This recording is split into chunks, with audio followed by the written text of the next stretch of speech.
Hello students, welcome to NCG channel. ನನ್ನ ಹೆಸರು Shweta. SSC GD ಗೆ ಸಂಬಂಧಪಟ್ಟಂತೆ ಇಂಗ್ಲಿಷ್ ಸಬ್ಜೆಕ್ಟ್ ಅಲ್ಲಿ ಈ ಒಂದು ಕಾನ್ಸೆಪ್ಟ್ ನ ಕೇಳ್ತಾರೆ. ಯಾವ್ದು?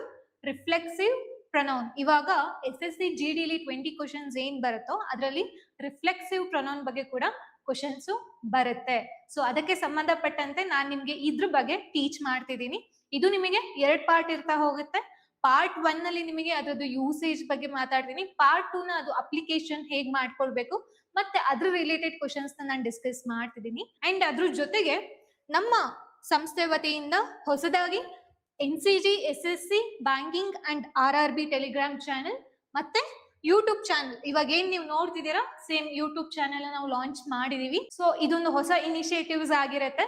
ಸೊ ಇನ್ನೂ ಕೂಡ ಹಲವಾರು ಇನಿಷಿಯೇಟಿವ್ಸ್ ಗಳಿದೆ. ಇದರಲ್ಲಿ ನಿಮ್ಗೆ ಫ್ರೀ ಮೆಟೀರಿಯಲ್ಸ್ ಗಳು ಸಿಗ್ತಾ ಹೋಗುತ್ತೆ. ನಿಮ್ಮ ಅಧ್ಯಯನ ಇನ್ನು ಬೂಸ್ಟ್ ಮಾಡ್ಲಿಕ್ಕೆ ನಾವು ಈ ಇನಿಷಿಯೇಟಿವ್ಸ್ ಗಳನ್ನ ತಗೊಂಡ್ ಬಂದಿದೀವಿ. ಸೊ ಇದನ್ನ ಕರೆಕ್ಟ್ ಆಗಿ ನೀವು ಯೂಟಿಲೈಸ್ ನ ಮಾಡ್ಕೊಳ್ಳಿ. ಸೊ ಹಾಗಾದ್ರೆ ಈ ರಿಫ್ಲೆಕ್ಸಿವ್ ಪ್ರೊನೌನ್ ಅಂತ ಅಂದ್ರೆ ಏನು? ತುಂಬಾ ತಲೆ ಕೆಡಿಸ್ಕೊಳ್ಳೋ ಅವಶ್ಯಕತೆ ಇಲ್ಲ. ತುಂಬಾ ಈಸಿಯಾಗಿ ನಾನು ಹೇಳ್ಕೊಡ್ತೇನೆ. ಏನಿದು ರಿಫ್ಲೆಕ್ಸಿವ್ ಸೆಕೆಂಡ್ರಿ ಬಿಡಿ. ಪ್ರೊನೌನ್ ಅಂತ ಅಂದ್ರೆ ಏನು? ಸರ್ವನಾಮ. ಹೌದಲ್ವಾ? ಕನ್ನಡದಲ್ಲಿ ಕೇಳಿರ್ತೀವಿ ನಾಮಪದ, ಸರ್ವನಾಮ ಎಲ್ಲಾನು ಕೂಡ ಕೇಳಿರುವಂತದ್ದು. ಸೊ ಇಂಗ್ಲಿಷ್ ಅಲ್ಲಿ ಕೂಡ ಹಾಗೆ ಇದೆ. ಅದೇ ಒಂದು ಪ್ರೊನೌನ್ ಆಗಿರುತ್ತೆ. ಅದನ್ನ ನಾವು ಸರ್ವನಾಮ ಅಂತ ಹೇಳ್ತೀವಿ. ಈ ಪ್ರೊನೌನ್ ಅಲ್ಲಿ ಬಹಳಷ್ಟು ಟೈಪ್ಸ್ ಗಳಿದೆ. ರಿಫ್ಲೆಕ್ಸಿವ್ ಪ್ರೊನೌನ್ ಅಂತ ಹೇಳ್ತೀವಿ, ರೆಸಿಪ್ರೋಕಲ್ ಅಂತ ಹೇಳ್ತೀವಿ, ರಿಲೇಟಿವ್ ಪ್ರೊನೌನ್ ಅಂತ ಹೇಳ್ತೀವಿ. ಈ ತರ ಬಹಳಷ್ಟು ಪ್ರೊನೌನ್ ವಿಧಗಳಿದೆ. ಅದರಲ್ಲಿ ರಿಫ್ಲೆಕ್ಸಿವ್ ಪ್ರೊನೌನ್ ಬಗ್ಗೆ ನಮ್ಮ SSC GD ಎಕ್ಸಾಮ್ ಅಲ್ಲಿ ಜಾಸ್ತಿ ಕ್ವಶನ್ಸ್ ಗಳು ರೇಸ್ ಆಗಿದೆ. ಓಕೆನಾ? ಸೊ ಹಾಗಾದ್ರೆ ಈ ರಿಫ್ಲೆಕ್ಸಿವ್ ಪ್ರೊನೌನ್ ಅಪ್ಲಿಕೇಶನ್ಸ್ ಏನು, ಎಲ್ಲೆಲ್ಲಿ ಇದನ್ನ ಬಳಸ್ತೀವಿ ಅಂತ ನೋಡೋದಾದ್ರೆ ಇದನ್ನ ನೀವು ಓದ್ಕೊಳ್ಳಿ. ಸೊ ನಾನು ತುಂಬಾ ಈಸಿಯಾಗಿ ನಿಮಗೆ ಹೇಳ್ತೀನಿ. ಒಂದು, ಇವಾಗ ಕನ್ನಡದಲ್ಲಿ ನಾವು ಕರ್ತೃ, ಕರ್ಮ, ಕ್ರಿಯಾ, ಹೌದಲ್ವಾ? ಇದ್ರ ಬಗ್ಗೆ ಕೇಳಿರ್ತೀವಲ್ವಾ? ಒಂದು ವಾಕ್ಯ ರಚನೆ ಮಾಡ್ಬೇಕಾದ್ರೆ ಇವು ಮೂರು ಕೂಡ ನಮ್ಗೆ ತುಂಬಾ ಸರಳ ವಾಕ್ಯನ ರಚನೆ ಮಾಡ್ಬೇಕು ಅಂತ ಅಂದಾಗ ಇದು ಅವಶ್ಯಕತೆ ಇದ್ದೇ ಇರುತ್ತೆ. ಇದು ಎಲ್ರಿಗೂ ಕೂಡ ಗೊತ್ತಿರುವಂತ ವಿಚಾರ. ಸೊ ರಿಫ್ಲೆಕ್ಸಿವ್ ಪ್ರೊನೌನ್ ಇಲ್ಲಿ ಕೆಲ್ಸಕ್ಕೆ ಬರುತ್ತೆ. ಏನಂತ ಅಂದ್ರೆ ಈ ಕರ್ತೃ ಮತ್ತೆ ಕರ್ಮ ಎರಡೂ ಕೂಡ ಒಂದೇ ಆಗಿದ್ದಾಗ ಅದು ರಿಫ್ಲೆಕ್ಸಿವ್ ಪ್ರೊನೌನ್ ನಾವು ಯೂಸ್ ಮಾಡ್ತಾ ಹೋಗ್ತೀವಿ. ಅಂತ ಅಂದ್ರೆ ಇಂಗ್ಲಿಷ್ ಅಲ್ಲಿ ಕರ್ತೃಗೆ ಸಬ್ಜೆಕ್ಟ್ ಅಂತಾರೆ, ಕರ್ಮಗೆ ಆಬ್ಜೆಕ್ಟ್ ಅಂತಾರೆ. ಅಂದ್ರೆ ಕರ್ತೃ ಮತ್ತೆ ಕರ್ಮ ಇಬ್ರು ಒಂದೇ ಇದ್ದಾಗ, ಅದು ಪರ್ಸನ್ ಆದ್ರೂ ಆಗಿರ್ಬೋದು, ವ್ಯಕ್ತಿ ಆದ್ರೂ ಆಗಿರ್ಬೋದು, ಅಥವಾ ಥಿಂಗ್ ಅಂತ ಅಂದ್ರೆ ವಸ್ತು ಆದ್ರೂ ಆಗಿರಬಹುದು. ಸೊ ಈ ಸಮಯದಲ್ಲಿ ನಾವು ರಿಫ್ಲೆಕ್ಸಿವ್ ಪ್ರೊನೌನ್ ನ ಬೆಳೆಸ್ತಾ ಹೋಗ್ತೀವಿ. ಸೊ ಹಾಗಾದ್ರೆ ಎಲ್ಲೆಲ್ಲಿ ಬೆಳೆಸ್ಬೇಕಂತ ನಾವು ತಿಳ್ಕೊಳ್ಳೋಣ. ಕ್ರಿಯಾಪದ ಇಲ್ಲಿ ನಮಗೆ ಇಂಪಾರ್ಟೆಂಟ್ ಆಗಲ್ಲ ಅಂತ ಅಂದ್ರೆ ಈ ಕಾನ್ಸೆಪ್ಟ್ ಅಲ್ಲಿ.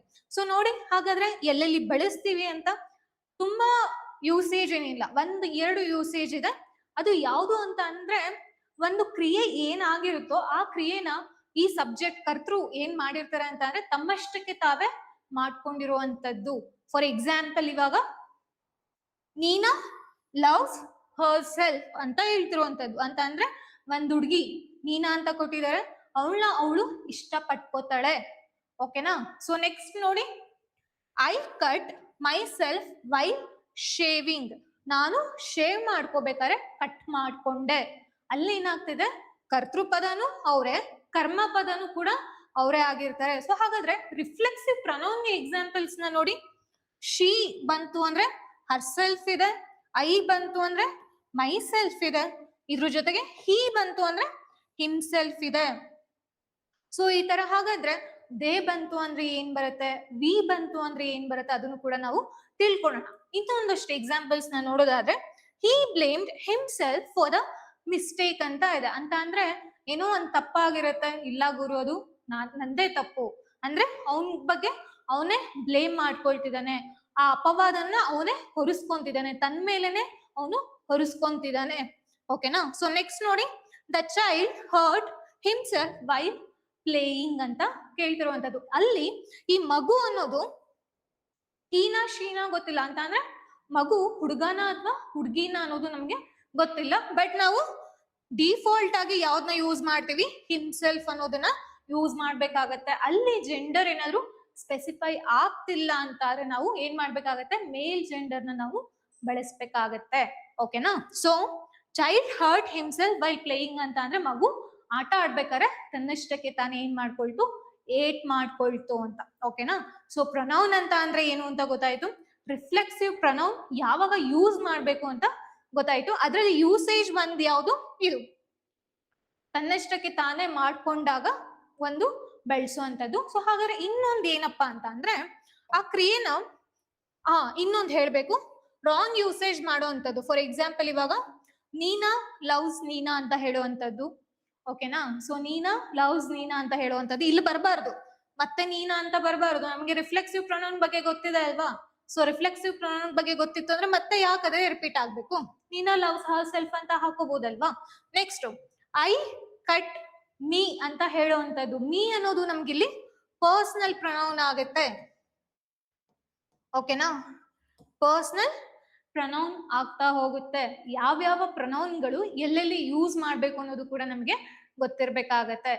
ಕೆಲವೊಂದು ಪ್ರೊನೌನ್ಸ್ ಗಳನ್ನ ನಾವು ಕರ್ತೃ ಪದವಾಗಿ ಮಾತ್ರ ಯೂಸ್ ಮಾಡ್ಬೇಕಾಗತ್ತೆ, ಕೆಲವೊಂದು ಕರ್ಮ ಪದಗಳಾಗಿ ಕೂಡ ಯೂಸ್ ಮಾಡಬಹುದು. ಸೊ ಇಲ್ಲಿ ಇವೆರಡೂ ಕೂಡ ಏನಾಗುತ್ತೆ, ರಾಂಗ್ ಯೂಸೇಜ್. ಓಕೆನಾ? ಸೊ ಹಾಗಾದ್ರೆ ನೆಕ್ಸ್ಟ್ ಯೂಸೇಜ್ ಎಲ್ಲಿದ್ಯಪ್ಪ ಅಂತ ಅಂದ್ರೆ, ಅದಕ್ಕೆ ಹೋಗಕ್ಕಿಂತ ಮುಂಚೆ ಇನ್ನೊಂದು ನೋಡಿ, ನಾನು ನಿಮ್ಗೆ ಎಕ್ಸಾಂಪಲ್ಸ್ ಹೇಳ್ತಿದ್ದೆ ಅಲ್ವಾ? ನೋಡಿ, ಐ ಬಂತು ಅಂದ್ರೆ ರಿಫ್ಲೆಕ್ಸಿವ್ ಪ್ರೊನೌನ್ ಏನಾಗಿರುತ್ತೆ, ಮೈ ಸೆಲ್ಫ್ ಆಗಿರುತ್ತೆ. ಯು ಇಂಗ್ಲಿಷ್ ಅಲ್ಲಿ ಬಂತು ಅಂದಾಗ ಕನ್ನಡದಲ್ಲೇನು ನೀನು ನೀವು ಅನ್ನೋದು ಏನಾಗುತ್ತೆ, ನಮ್ಗೆ ಏಕವಚನ ಮತ್ತೆ ಬಹುವಚನ ಈಸಿಯಾಗಿ ಗೊತ್ತಾಗುತ್ತೆ. ಆದ್ರೆ ಇಂಗ್ಲಿಷ್ ಅಲ್ಲಿ ಗೊತ್ತಾಗೋದಿಲ್ಲ. ಅದು ಹೇಗ್ ಗೊತ್ತಾಗುತ್ತೆ ಅಂತ ಅಂದ್ರೆ, ಸೆಂಟೆನ್ಸ್ ನ ನೀವು ಓದಿದಾಗ ಅದು ಸಿಂಗ್ಯುಲರ್ ಇದೆಯಾ ಅಥವಾ ಪ್ಲೂರಲ್ ಇದೆಯಾ ಅಂತ ಈಸಿಯಾಗಿ ಗೊತ್ತಾಗುತ್ತೆ. ಇನ್ ಕೇಸ್ ಏನಾದ್ರೂ ಸೆಂಟೆನ್ಸ್ ವಾಕ್ಯ ಏನಾದ್ರೂ ಸಿಂಗ್ಯುಲರ್ ಏಕವಚನದಲ್ಲಿ ಇತ್ತು ಅಂದ್ರೆ ನಾವ್ ಏನ್ ಮಾಡ್ಬೇಕು, ಯುವರ್ ಸೆಲ್ಫ್ ಅಂತ ಬಳಸ್ಬೇಕಾಗತ್ತೆ. ಪ್ಲೂರಲ್ ಇತ್ತು ಅಂದ್ರೆ ಏನ್ ಮಾಡ್ಬೇಕು, ಯುವರ್ ಸೆಲ್ಸ್ ಅಂತ ಬಳಸ್ಬೇಕಾಗತ್ತೆ. ನೆಕ್ಸ್ಟ್ ನೋಡಿ, ಹಿ ಇತ್ತು ಅಂದ್ರೆ ಹಿಮ್ಸೆಲ್ಫ್ ನೋಡಿದ್ವಿ, ಶಿ ಇತ್ತು ಅಂದ್ರೆ ಹರ್ ಸೆಲ್ಫ್, ಇದೆಲ್ಲ ಗೊತ್ತಿದೆ ಅಲ್ಲ. ಹಿ ಅಂದ್ರೆ ಅವನು, ಶಿ ಅಂದ್ರೆ ಅವಳು, ಇಟ್ ಅಂದ್ರೆ ಅದು. ನೋಡಿ ಇಟ್ ಸೆಲ್ಫ್ ಇದೆ. ಇಲ್ಲಿವರೆಗೂ ಕೂಡ ನೋಡಿ ಅಬ್ಸರ್ವ್ ಮಾಡಿ, ಸೆಲ್ಫ್ ಅನ್ನೋದು ರಿಪೀಟ್ ಆಗಿದ್ಯಾ? ಎಲ್ಲಿ ಸೆಲ್ಫ್ ಬರುತ್ತೆ, ಸಿಂಗ್ಯುಲರ್ ಇದ್ದಾಗ ಅಂತ ಅಂದ್ರೆ ಏಕವಚನ ಇತ್ತು ಅಂದಾಗ ಸೆಲ್ಫ್ ಬರುತ್ತೆ. ಇನ್ ಕೇಸ್ ಏನಾದ್ರು ಬಹುವಚನ ಇತ್ತು ಅಂದ್ರೆ, ನಾವು ಅಂದ್ರೆ ಅದೇನಾದ್ರು ಬಹುವಚನ ಅಲ್ವಾ? ಸೊ ವಿಗೆ ಏನ್ ಬರುತ್ತೆ, ರಿಫ್ಲೆಕ್ಸಿವ್ ಪ್ರೊನೌನ್ ಅವರ್ ಸೆಲ್ಸ್ ಬರುತ್ತೆ. ಎಲ್ಲೆಲ್ಲಿ ನಿಮಗೆ ಬಹುವಚನ ಕಾಣಿಸುತ್ತೋ ಅಲ್ಲೆಲ್ಲಾನು ಕೂಡ ನೋಡಿ SELVES ನಿಮಗೆ ಈಸಿಯಾಗಿ ಐಡೆಂಟಿಫೈ ಆಗ್ಲಿ ಅಂತ ನಾನು ಇಲ್ಲಿ ಮೆನ್ಷನ್ ಮಾಡ್ತಿದ್ದೀನಿ. ಸೊ ವಿ ಇತ್ತು ಅಂದ್ರೆ ಅವರ್ ಸೆಲ್ಸ್ ಬರುತ್ತೆ, ಯು ಪ್ಲೂರಲ್ ಫಾರ್ಮ್ ಬಂತು ಅಂದ್ರೆ ಯುವರ್ ಸೆಲ್ಸ್ ಬರುತ್ತೆ, ದೇ ಇತ್ತು ಅಂದ್ರೆ ಏನ್ ಬರುತ್ತೆ, ದೆಮ್ ಸೆಲ್ಸ್ ಬರುತ್ತೆ. ಸೊ ಇಷ್ಟೇ, ಈಸಿ ಇದೆ. ನೋಡಿದ ತಕ್ಷಣ ನಿಮ್ಗೆ ಅರ್ಥ ಆಗ್ಬೇಕು. ಅಂಡ್ ಆಪ್ಷನ್ಸ್ ಕೊಟ್ಟಿರ್ತಾರಲ್ವಾ, ಅದರಲ್ಲಿ ಈಸಿಯಾಗಿ ಐಡೆಂಟಿಫೈ ಮಾಡಿ ಸಿಂಗ್ಯುಲರ್ ಇತ್ತು ಅಂದ್ರೆ ಯಾವ ತರ ಬರುತ್ತೆ, ಪ್ಲೂರಲ್ ಇತ್ತು ಅಂದ್ರೆ ಯಾವ ತರ ಬರುತ್ತೆ ಅನ್ನೋದು. ಸೊ ಇನ್ನೊಂದು ಯೂಸೇಜ್ ಎಲ್ಲಿದ್ಯಪ್ಪ ಅಂತ ಅಂದ್ರೆ, ಆ ಕೆಲ್ಸನ ಬೇರೆಯವರು ಕೂಡ ಮಾಡ್ಬೋದು, ಬಟ್ ಆ ಕೆಲ್ಸನ ಅವ್ರೊಬ್ರೆ ಮಾಡಿದ್ರೆ. ಓಕೆನಾ?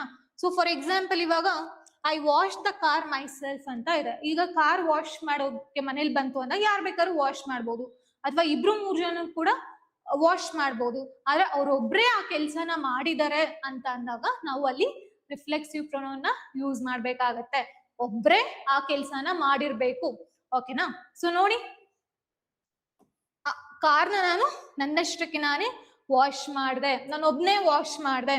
She completed the project Har self. Okay, ಅವಳು ಆ ಪ್ರಾಜೆಕ್ಟ್ ನ ಅವಳು ಒಬ್ಳೆ ಕಂಪ್ಲೀಟ್ ಮಾಡಿದಾಳೆ ಅನ್ನೋ ಮೀನಿಂಗ್ ನ ಕೊಡ್ತಿದೆ.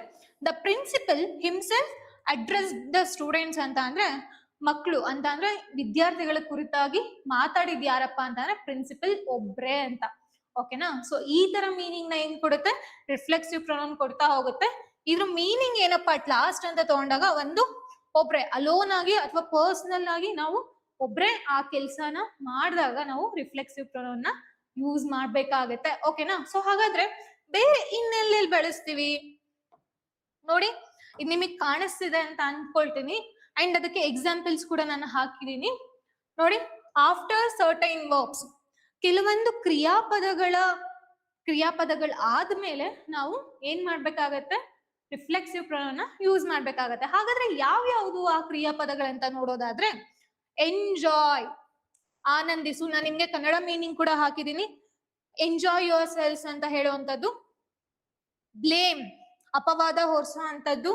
ಹರ್ಟ್ ನೋವು ಉಂಟು ಮಾಡುವಂಥದ್ದು, ಕಿಲ್, ಇಂಟ್ರಡ್ಯೂಸ್, ಪ್ರಿಪೇರ್. ಹೆಲ್ಪ್ ಬಂತು ಅಂದ ಎಲ್ಲಾ ಸತಿನೂ ಅಲ್ಲ, ಹೆಲ್ಪ್ ಯುವರ್ ಸೆಲ್ಫ್ ಅಂತ ಹೇಳ್ತೀವಿ, ಅಥವಾ ಕೆಲವೊಂದ್ ಸತಿ ಏನ್ ಮಾಡ್ತೀವಿ ಅದನ್ನ ಬೇರೆ ರೂಪದಲ್ಲೂ ಕೂಡ ಬಳಸ್ಬೋದು. ಕೆಲವೊಂದು ಸತಿ ಮಾತ್ರ ಹೆಲ್ಪ್ ನ ನಾವು ರಿಫ್ಲೆಕ್ಸಿವ್ ಪ್ರೊನೌನ್ ಜೊತೆ ನಾವು ಹಾಕ್ತಿವಿ. ಓಕೆನಾ?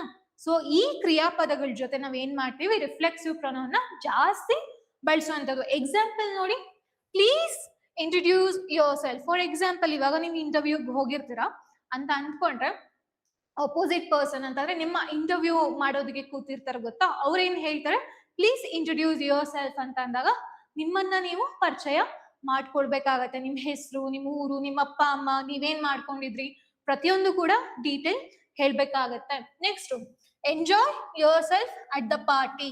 ನೀವು ಪಾರ್ಟಿಗೆ ಹೋಗಿದ್ದೀರಾ ಅಂತ ಅಂದ್ರೆ ಯಾರು ಆ ಪಾರ್ಟಿನ ಆರ್ಗನೈಸ್ ಮಾಡಿದ್ದಾರೆ ಅವ್ರು ಬಂದು ನಿಮ್ ಏನ್ ಹೇಳ್ತಾರೆ ಅಂತಂದ್ರೆ ಪಾರ್ಟಿನ ಎಂಜಾಯ್ ಮಾಡಿ ಅಂತ ಹೇಳುವಂಥದ್ದು. ಸೊ ಅದನ್ನ ಇಂಗ್ಲಿಷ್ ಅಲ್ಲಿ ನಾವು ತಗೊಂಡಾಗ enjoy yourself at the party, ಅಥವಾ ಬೇರೆ ಏನೋ ಫಂಕ್ಷನ್ ಕೂಡ ಆಗಿರ್ಬೋದು.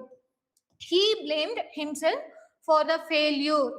ಸೊ ಆ ಫೇಲ್ಯೂರ್ ಏನಿತ್ತೋ ಅದಕ್ಕೆ ಕಾರಣನ ಅವನ ಮೇಲೆನೆ ಹೊರಿಸ್ಕೊಂತಿದ್ದಾನೆ. ಸೊ ಕೆಲವೊಂದು ಕ್ರಿಯಾಪದಗಳಾದ್ಮೇಲೆ ನಾವು ರಿಫ್ಲೆಕ್ಸಿವ್ ಪ್ರೊನೌನ್ ನ ಬಳಸ್ತಾ ಹೋಗ್ಬೇಕಾಗತ್ತೆ.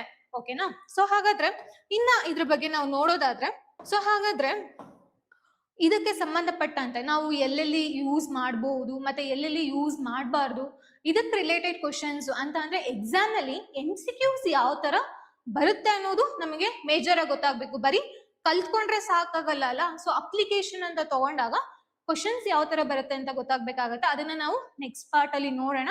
ಅಂಡ್ ಈ ಸೆಷನ್ ನ ವೈಂಡ್ ಅಪ್ ಮಾಡ್ಲಿಕ್ಕಿಂತ ಮುಂಚೆ ನಾನು ನಿಮ್ಗೆ ಹೇಳ್ದೆ, ನಮ್ದು ಟೆಲಿಗ್ರಾಮ್ ಅಂಡ್ ಯೂಟ್ಯೂಬ್ ಚಾನೆಲ್ ಶುರು ಮಾಡಿದೀವಿ ಅಂತ. ಹಾಗೆ ನಮ್ಮ ಇನ್ಸ್ಟಾಗ್ರಾಮ್ ಚಾನೆಲ್ ಕೂಡ ಇದೆ. ಓಕೆನಾ? NCG SSC ಅಂಡ್ ಬ್ಯಾಂಕಿಂಗ್ ಅಂತ ಇದೆ. ಯಾರ್ಯಾರು ಫಾಲೋ ಮಾಡ್ತಿದ್ರ ಇನ್ಸ್ಟಾಗ್ರಾಮ್ ನ, ಸೊ ನಮ್ಮ ಚಾನೆಲ್ ಕೂಡ ನೀವು ಫಾಲೋ ಮಾಡಿ. ಅಂಡ್ ಇದು ನಮ್ಮ ಅಪ್ಲಿಕೇಶನ್ ಆಗಿರುತ್ತೆ. ಬರೀ SSC ನೇ ಅಲ್ಲ, ಬೇರೆ ಯಾವ್ದಾದ್ರು ಕೂಡ ನೀವು ಪ್ರಿಪೇರ್ ಆಗ್ತಿದ್ದೀರಾ ಅಂತ ಅಂದ್ರೆ ಬಹಳಷ್ಟು ಕೋರ್ಸ್ಗಳು ಇದ್ರಲ್ಲಿ ಇದೆ. ಸೊ ಕೆಲವೊಂದಷ್ಟು ಫ್ರೀ ಮೆಟೀರಿಯಲ್ಸ್ ಕೂಡ ನಿಮ್ಗೆ ಸಿಗ್ತಾ ಹೋಗುತ್ತೆ, ಅದನ್ನ ಯುಟಿಲೈಸ್ ಮಾಡ್ಕೊಳ್ಳಿ ಅಂತ ಹೇಳ್ತಾ ಈ ಸೆಷನ್ ನಾನು ಕಂಪ್ಲೀಟ್ ಮಾಡ್ತಿದ್ದೀನಿ. Let see in the next session reflexive pronoun ಹೇಗ್ ವರ್ಕ್ ಆಗುತ್ತೆ ಅಂತ ನೋಡೋಣ. Thank you.